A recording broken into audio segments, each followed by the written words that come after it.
ప్రపంచం ఇప్పుడు ఒక సన్నటి దారం మీద ప్రమాదకరమైన మార్గంలో నడుస్తోంది. చరిత్రలో ఎన్నడూ లేనంత ఉద్రిక్త పరిస్థితులు ఇప్పుడు అంతర్జాతీయ జలాల్లో నెలకొన్నాయి. సామాన్యంగా యుద్ధం అంటే మనకు గుర్తొచ్చేది సరిహద్దుల్లో కాల్పులు, ఆకాశం నుంచి బాంబుల మోత లేదా సైనికుల కవాతు. కానీ మూడవ ప్రపంచ యుద్ధం గతంలో లాగా సాంప్రదాయ పద్ధతిలో రాకపోవచ్చు. అది సముద్రం నడిబొడ్డున చమురు నౌకల సాక్షిగా మొదలయ్యే ప్రమాదంగా కనిపిస్తోంది. అగ్రరాజ్యం అమెరికా ఇప్పుడు తన పంథాను పూర్తిగా మార్చుకుంది. ఇన్నాళ్ళు కేవలం హెచ్చరికలు, ఆంక్షలతో సరిపెట్టిన వాషింగ్టన్ ఇప్పుడు ప్రత్యక్ష చర్యకు దిగింది.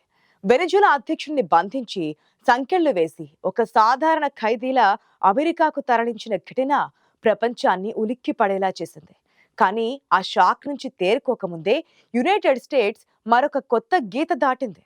ఇప్పుడు యుద్ధం నేలపై లేదు, సముద్రం మీద జరుగుతోంది. అమెరికా దళాలు వెనిజులాకు చెందిన చమురు నౌకలను నడి సముద్రంలో అడ్డగించి స్వాధీనం చేసుకోవడం ప్రారంభించాయి. ఇందులో అత్యంత ప్రమాదకరమైన విషయం ఏమిటంటే, అమెరికా స్వాధీనం చేసుకుంటున్న ఆ నౌకల్లో రష్యాకు చెందిన నౌకలు కూడా ఉన్నాయి. ఇది మామూలు విషయం కాదు. ఒక అగ్రరాజ్యం మరో అగ్రరాజ్యానికి చెందిన ఆస్తులను బహిరంగంగా సీజ్ చేయడం అంటే అది యుద్ధానికి ఆహ్వానం పలకడమే. అమెరికా రష్యాల మధ్య కొన్ని దశాబ్దాలుగా కోల్డ్ వార్ నడుస్తూనే ఉంది. కానీ చాలా కాలం తర్వాత మొదటిసారిగా ఇది ఇకపై కేవలం కాగితంపై ఆర్థిక ఒత్తిడి కాదు, ఇది భౌతికమైన ప్రత్యక్ష యుద్ధం. అట్లాంటిక్ మహాసముద్రం నుంచి కరేబియన్ సముద్రం వరకు ఉద్రిక్తత రాజుకుంది. చమురు రవాణా నౌకలను అడ్డుకోవడం ద్వారా అమెరికా ఒక స్పష్టమైన సంకేతాన్ని పంపింది. మా మాట వినకపోతే మీ ఆర్థిక మూలాలను భౌతికంగా తెంచేస్తాం అని డొనాల్డ్ ట్రంప్ అడ్మినిస్ట్రేషన్ చెప్పకనే చెబుతోంది.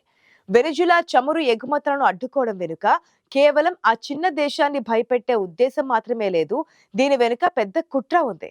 వెనిజులా చమురు నౌకలను ఆపడం ద్వారా పరోక్షంగా రష్యా మరియు చైనాల ఇంధన అవసరాలపై అమెరికా దెబ్బ కొడుతోంది. సముద్రాల మీద జరుగుతున్న ఈ ఆధిపత్య పోరు ఏ క్షణమైనా కంట్రోల్ తప్పి బాంబుల వర్షానికి దారితీస్తుందేమోనన్న ఆందోళన ఇప్పుడు ప్రపంచ దేశాల్లో మొదలైంది.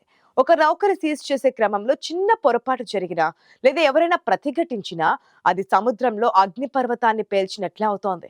అసలు అమెరికా ఇంత సాహసానికి ఎందుకు ఒడిగట్టింది? వెనిజులా నౌకల స్వాధీనం వెనుక ఉన్న అసలు మాస్టర్ ప్లాన్ ఏంటి? ఇది మూడవ ప్రపంచ యుద్ధానికి నాంది పలుకుతుందా? ఈ ప్రశ్నలకు సమాధానం వెతికే ప్రయత్నం చేసింది ఈ రోజుటి ఇన్ డెప్త్. సముద్రం మీద నౌకలను సీజ్ చేయడం ఒక ఎత్తైతే, భూమి మీద జరుగుతున్న సైనిక సమీకరణాలు మరొక ఎత్తు. అమెరికా తీసుకున్న ఈ చర్య ఏదో ఆషామాషిగా ఒక రోజులో తీసుకున్న నిర్ణయం కాదు. దీని వెనుక పక్కా ప్రణాళిక ఉంది. అదే సమయంలో యుఎస్, నాటో దళాలు యూరప్ అంతటా తమ సైనిక కార్యకలాపాలను విపరీతంగా పెంచుతున్నాయి.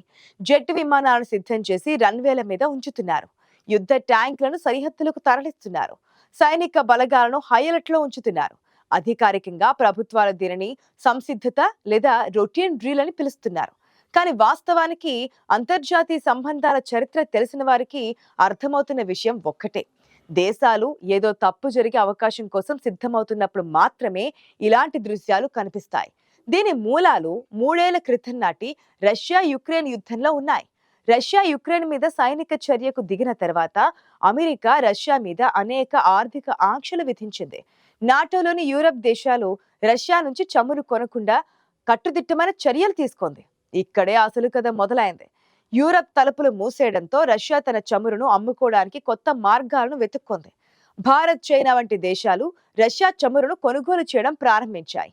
అయితే అమెరికా అధ్యక్షుడు డొనాల్డ్ ట్రంప్ ఇప్పుడు ఇదే విషయంపై భారత్ మీద కూడా తీవ్రమైన ఒత్తిడి తెస్తున్నారు. రష్యా నుంచి చమురు కొనడం ఆపేయాలని హెచ్చరిస్తున్నారు. కానీ అందరికన్నా ముఖ్యంగా వెనిజులా ఈ కథలో కీలక పాత్ర పోషిస్తోంది.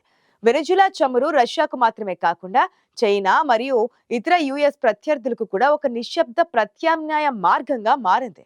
రష్యా తన చమురును వెనిజులా నౌకల ద్వారా లేదా వెనిజులా పేరు మీద ప్రపంచానికి చేరవేస్తుందన్న అనుమానాలున్నాయి. ఇప్పుడు వాషింగ్టన్ ఆ కుళాయిని కూడా బిగించేసింది.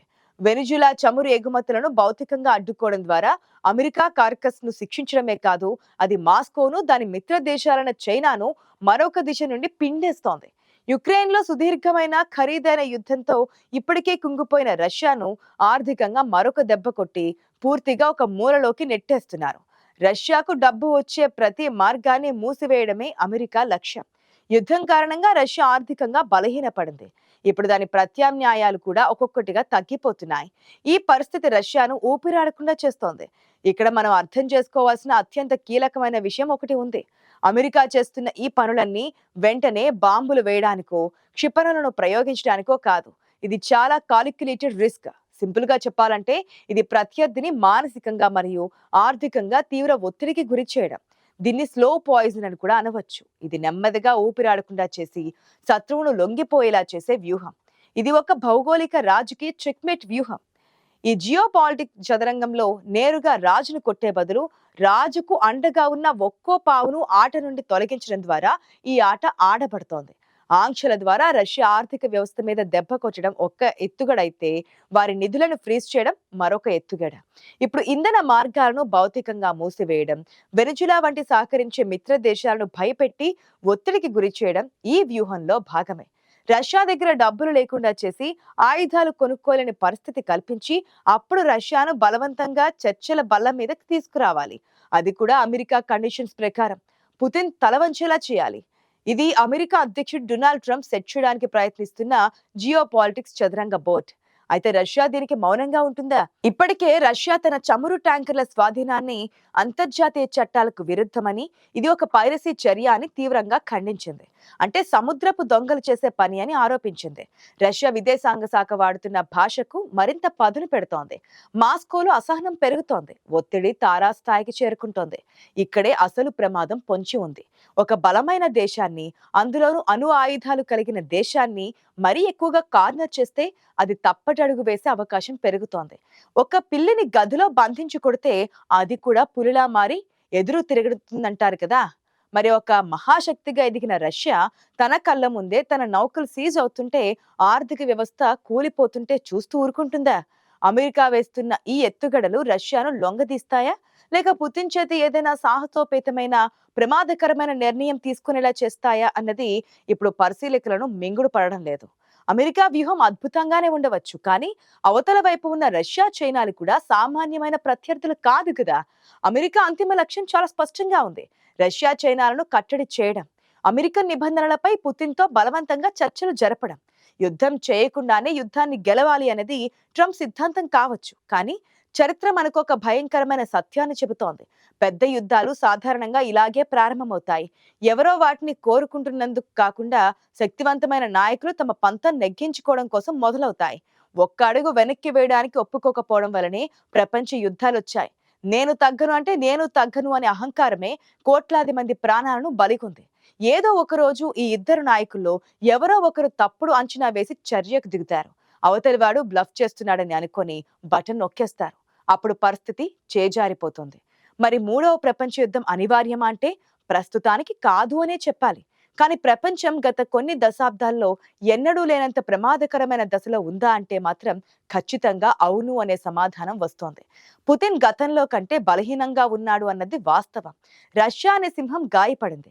అమెరికాకు ఇది స్పష్టంగా తెలుసు. అందుకే గాయపడిన సింహాన్ని వేటాడడానికి ఇదేనా సరైన సమయంగా భావిస్తోంది.